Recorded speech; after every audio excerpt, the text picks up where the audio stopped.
নমস্কার বন্ধুরা, আজকে আমরা জানবো শ্রী শ্রী সারদা দেবীর আধ্যাত্মিক আলোকধারা ও মানবতার গল্প সম্পর্কে।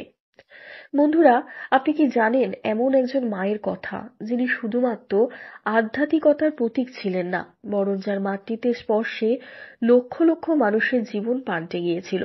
আজ আমরা জানবো শ্রী শ্রী সারদা দেবীর অনন্য জীবন, তার আধ্যাত্মিক শক্তি এবং কিভাবে তিনি সাধারণ গৃহিণী থেকে মানবতার আলো হয়ে উঠেছিলেন। শুরুটা ছিল জয়রামবাটির এক সাধারণ গ্রাম্য পরিবেশে। 1853 সালের 22শে ডিসেম্বর জন্ম নেন সারদা দেবী। দরিদ্র পরিবারে বড় হলেও ছোটবেলা থেকেই তার মধ্যে ছিল এক অসাধারণ সরলতা এবং সহমর্মিতা। মাত্র 5 বছর বয়সে তার বিয়ে হয়েছিল এক আধ্যাত্মিক শক্তির আধার শ্রীরামকৃষ্ণের সঙ্গে। কিন্তু এই সম্পর্ক ছিল শুধুমাত্র এক দাম্পত্য সম্পর্ক নয়, এটি ছিল আধ্যাত্মিকতার পথে যুগল সাধনার শুরু। শ্রী শ্রী সারদা দেবীর আধ্যাত্মিক জীবন আমাদের এক অসাধারণ শিক্ষা দেয়। তিনি বলতেন, কর্মই ধর্ম, আর সেই কাজ যদি ভালোবাসা দিয়ে করা যায় তবে তা পূজার সমান। যার ধর্ম নির্বিশেষে তিনি বলতেন, তোমরা সবাই আমার সন্তান। মায়ের কাছে নারী ছিল শক্তির আধার। তিনি নারীদের বলতেন, তোমাদের নিজের শক্তি সম্পর্কে সচেতন হও। সারদা মায়ের জীবনের এমন কিছু ঘটনা রয়েছে যা শুনলে আপনার মনে হবে এই মা শুধু একজন সাধিকা নন, তিনি প্রকৃত অর্থে মানবতার প্রতীক।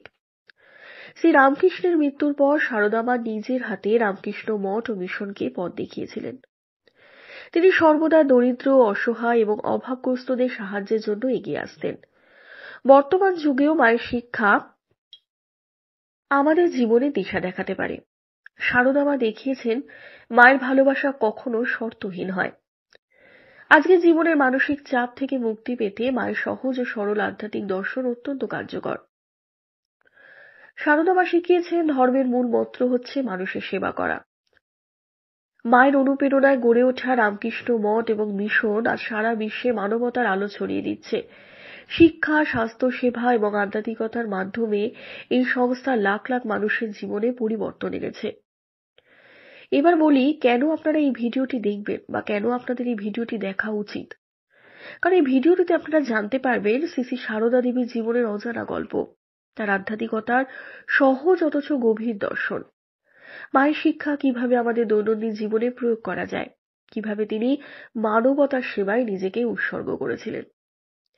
শ্রী শ্রী সারদা দেবী শুধুমাত্র একজন আধ্যাত্মিক গুরু নন, তিনি আমাদের মা। তার জীবন এবং শিক্ষা আমাদের মনে করিয়ে দেয় যে সেবা, ভালোবাসা এবং আত্মত্যাগের মাধ্যমে আমরা নিজের জীবন এবং পৃথিবীকে সুন্দর করে তুলতে পারি। আজকের এই ভিডিওটি যদি আপনাদের ভালো লেগে থাকে তাহলে অতি অবশ্যই কমেন্ট করে আপনাদের মতামত জানাবেন, একটা লাইক করবেন, শেয়ার করে দেবেন এবং চ্যানেলটিকে অতি অবশ্যই সাবস্ক্রাইব করে দেবেন। ধন্যবাদ।